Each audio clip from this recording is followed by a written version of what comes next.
morning, friends. What we have decided by reviewing all those forum questions, that we need to have one or two such sessions where I can revisit whatever we have discussed in this course and try to touch the salient points. This you can treat as a tutorial, this you can treat as a Mann Ki Baat, but this week completely I will try to revisit whatever we have discussed and underline the salient points. If you see, we started with, let me give a name for this, revision 1. And if you see that when we started this course, we used one term called static stability.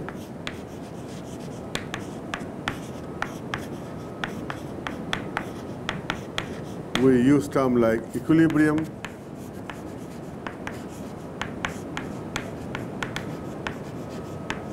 Also, we use a specific term, trim. And then we also talked about neutral point.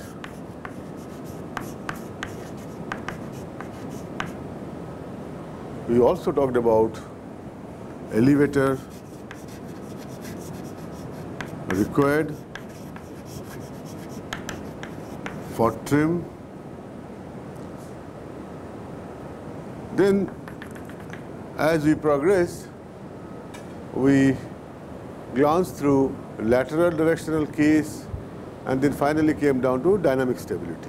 Okay? So let us first start with static stability.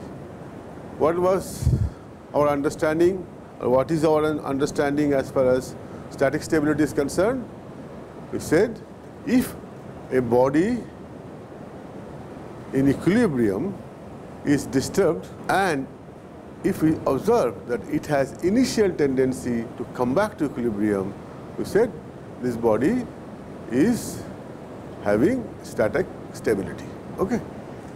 And we try to explain through this sort of a diagram where this is the equilibrium, and by equilibrium we all understand that at this condition net force and net moment is 0. Okay? And how we explained, we said if it is disturbed from this equilibrium and once the disturbance is withdrawn, if it has initial tendency to come back to this equilibrium, we say it is statically stable. And you can see that for such a diagram, there is a force here, component of gravity, and this ball will roll here like this, right? But when you talk about static stability, it was the initial tendency. That's more important. We are not talking about the dynamics at all. We are not talking about the transient at all. Only the initial tendency. If it is having initial tendency, we said it is statically stable. So what was the key word for static stability? It is the initial tendency to come back to equilibrium. Okay? We try to explain this through mass spring system. This is spring, this is a mass. And if I stretch it somewhere here and release it, it also has initial tendency to come back to this equilibrium. It may oscillate. Like that is not the point of concern as far as static stability is concerned. It is only the initial tendency that matters. Okay? Now from these two examples or these two illustrations, when we are talking in terms of aircraft, what we said, let's see, this is aircraft, let's say it's only wing aircraft or flying wing type concept, and we said, let's say this is the center of gravity, and we define a term called AC, which is Aerodynamic Center.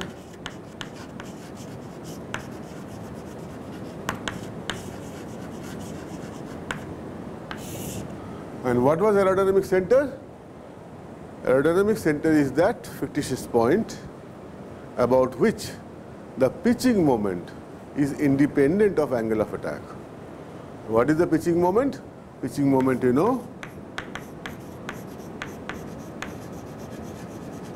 it is the moment about aircraft y-axis. What is aircraft y-axis?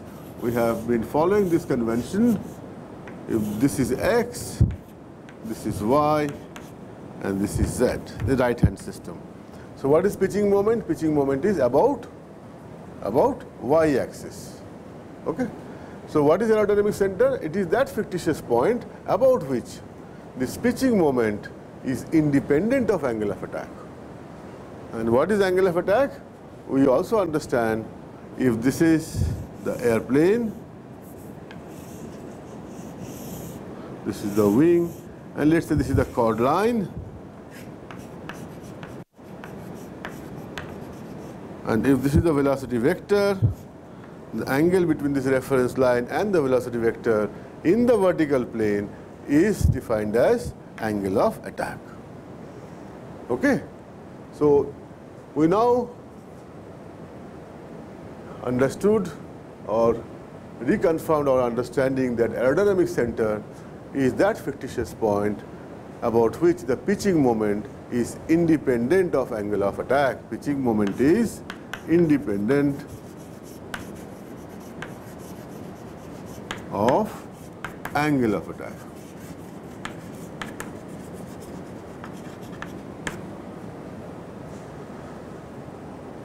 Now, we also understand that if this is a body, for any angle of attack, there will be pressure distribution, and the net force we can represent at center of pressure. And you know what is center of pressure? The center of pressure is that point resultant of these forces, whatever acting here and there. In fact, there will be pressure distribution over top and bottom surface, and once we integrate this pressure over area, top and bottom, we get resultant force, right? And depending upon the pressure distribution, depending on the geometry, we can find out the center of pressure, right? Like we have center of gravity, okay? But what we will be doing here, we will not represent the forces and moments acting at center of pressure. What we will do, we will say the forces and moment will be represented at aerodynamic center. So I'll represent CL, CD, CM. Instead of putting all those things at center of pressure, we will be transferring them and represent as if their resultant is acting at the aerodynamic center, because we have additional advantage that about aerodynamic center, the pitching moment is independent of angle of attack. That helps us. And typically, we also know for a low subsonic wing, this aerodynamic center location is, if I measure from here, and if I write it XAC, then this XAC is typically C/4 for low subsonic speed.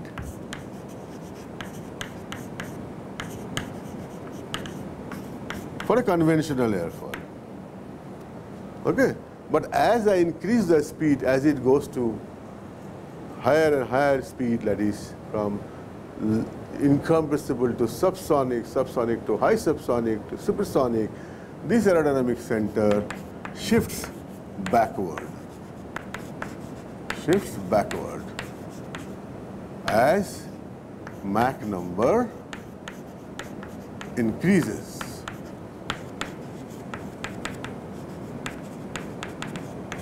This is the understanding of aerodynamic center.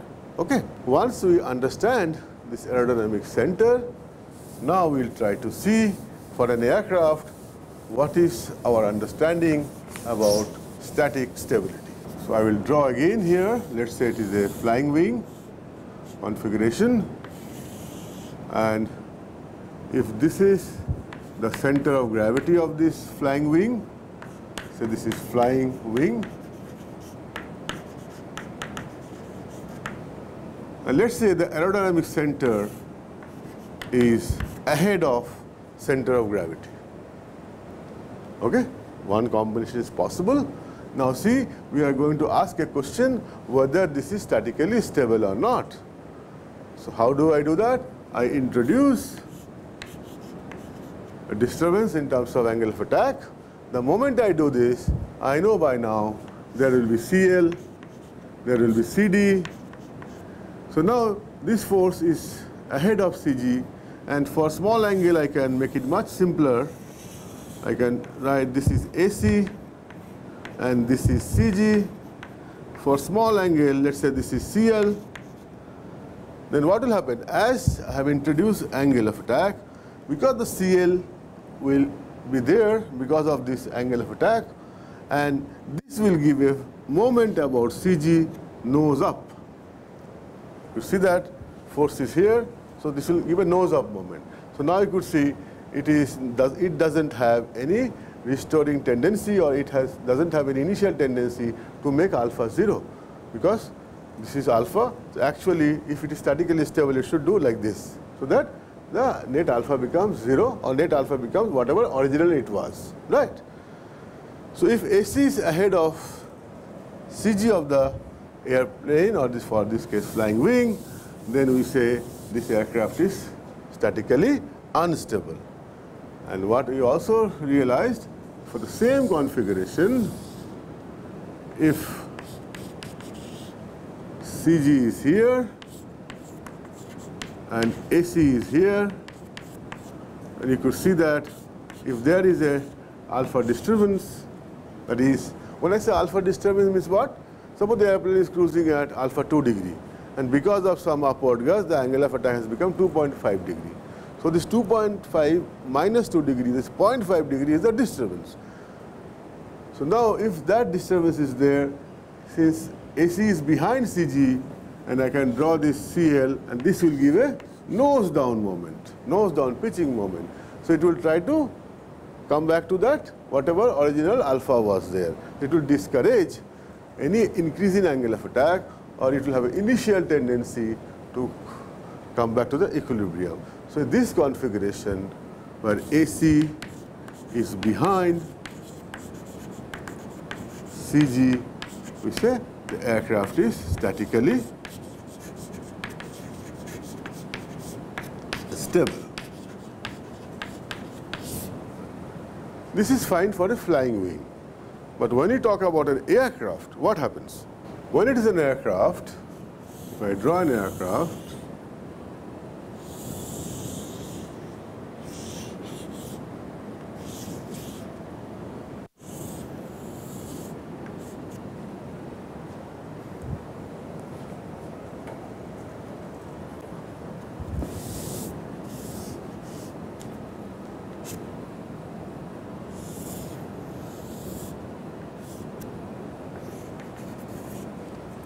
suppose this is an aircraft where it has a wing.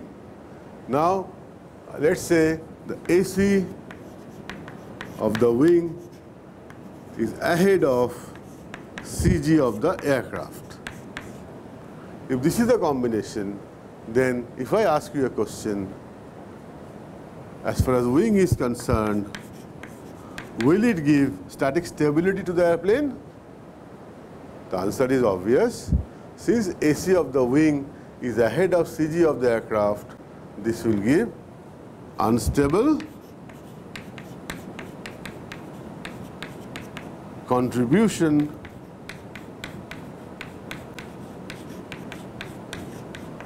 towards static stability. Right? You can understand very well. If there is a alpha disturbance, there will be a CL here. This CL will give nose up moment. It will further increase the angle of attack. So the wing will provide unstable contribution as far as static stability is concerned. But now if you want to make it statically stable, what can I do? The question is this. And that is where the concept comes. We put horizontal tail. Now what is happening actually, see? If there is alpha contribution or disturbance, say delta alpha acting at the wing, And let's assume that same delta alpha or delta little, say delta alpha 2, I call it delta alpha 1, only I am being a little bit of cautious that I know that angle of attack at tail and wings will be different, which you know because of downwash. Barring that, please understand, if there is a disturbance of delta alpha at the wing, it will give a nose-up moment. So it will have a tendency to increase the angle of attack. But what is happening at the tail? The tail aerodynamic center of the tail, which is behind center of gravity of the aircraft, so it will give stabilizing contribution. But physically what will happen? Because of this there will be a CL tail, and this moment arm is large enough that will give a nose down moment. That is, it will try to decrease or try to come back to the original angle of attack. So depending upon which contribution is more, this destabilizing contribution because of wing and stabilizing contribution because of tail, and if stabilizing contribution of tail is more than destabilizing contribution because of wing, then this airplane will provide static stability. Correct? That is the basic understanding. Okay. Now, from here we started talking in terms of Cm versus Cl graph. Remember, Cm, the pitching moment coefficient, we defined as pitching moment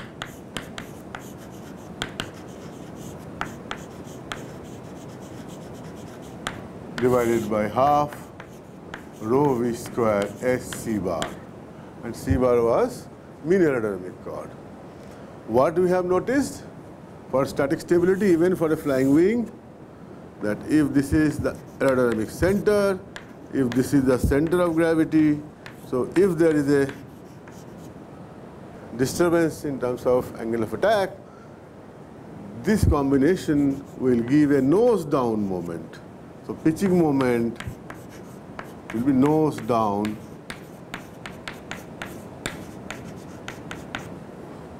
Nose down is, as per our convention, it is negative.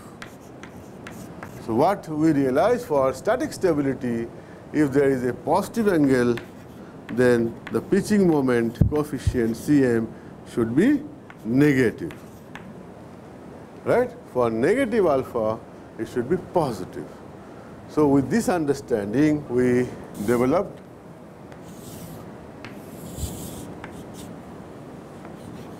Cm versus alpha graph, and we said these are the possibilities.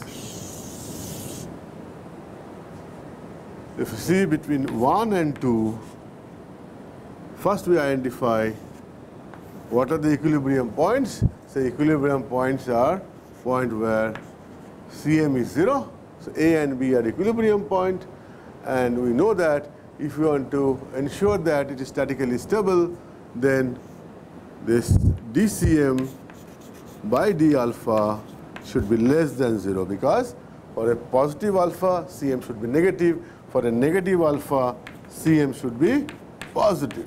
With this understanding, we translated this understanding in a mathematical form. We say the slope at equilibrium should be negative.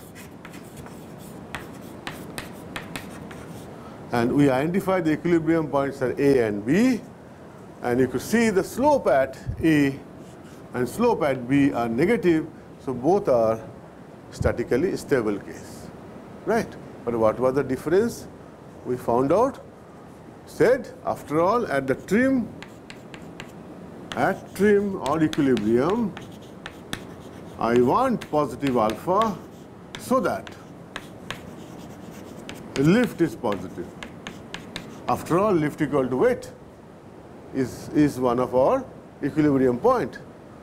Of course, we also debated if it is a cambered aerofoil wing, then you can have lift, positive lift even at negative angle of attack. But we are not considering that. Okay. So these are the trim points we realized, and you said the slope about this trim point should be negative. Now between these two variation 1 and 2, we realize that this corresponds to alpha equal to 0 and this corresponds to alpha positive. And our requirement is I want to design an aircraft whose Cm versus alpha should be closer. Typically, it should be like this, not this, because when it is following the trend of figure number 2, then we can generate positive alpha, and I need positive alpha for generating lift, positive lift. And that is how we now further put another condition that for static stability it is fine, dCm by d alpha less than 0, but for trim at positive angle of attack, we said Cm at alpha equal to 0, or which is denoted as Cm naught, should be greater than 0. So this is the condition we put mathematically through our understanding of aircraft in terms of static stability and trim, right? So what is the nutshell of our understanding as far as designer is concerned? That we need to ensure that dCm by dCl less than 0, or dCm by d alpha less than 0, and we know this is equivalent to saying dCm by dCl is less than 0, because Cl is Cl naught plus Cl alpha into alpha. Second thing, for trim, we want to ensure that Cm naught is greater than 0. So finally, we are focused to a variation of Cm versus alpha like this, where this is Cm naught and this is Cm alpha. The catch point is Cm alpha, that is slope of this line, at trim, that is at this point. That is important. This is your trim point. Right? Clear? We are talking about Cm naught greater than 0, and we also realize that Cm naught will be because of Cm naught wing plus Cm naught tail plus Cm naught fuselage. I will just try to revise the Cm naught wing. Please understand that if you are using a cambered aerofoil wing, then suppose this is the CG, and let's say this is the AC of the wing, and let's say this is XAC and this is XCG. I put a bar, you know by now what is bar. It's non-dimensionalized with aerodynamic chord. But since it's a cambered aerofoil, we know that when I represent at AC for a cambered aerofoil CL, this is CD, and there will be CM AC wing, right? This you know this. So if there is a CM AC wing, and of course CL and CD, then you know that if I want to calculate Cm naught, that will be of the wing, that will be Cm AC wing, right? Then plus CL naught into XCG bar minus XAC wing bar. Please understand here that CMAC wing for a cambered aerofoil is less than 0, but our aim is to ensure that Cm naught wing should be positive or less negative, because finally we want Cm naught wing of the whole airplane to be positive. Okay. This is negative, so I should try to nullify or marginalize this value through this expression, and that is possible only when the XAC of the wing is ahead of CG. Otherwise, this will become negative. So if XAC of the wing, let's say this is XAC of the wing, is the aerodynamic center, and if this is the center of gravity of the airplane, so this is XAC of the wing, and this is XCG aircraft. Now you could see that if AC is ahead of CG, it is giving statically unstable contribution doesn't matter. As far as Cm naught of the wing is concerned, if we put AC ahead of Cg, then only this term becomes positive. Right? We are not much bothered about wing's contribution towards static instability, because we have a tail, we'll adjust stability through the tail. Right? So this is very, very important. You should not forget this relationship.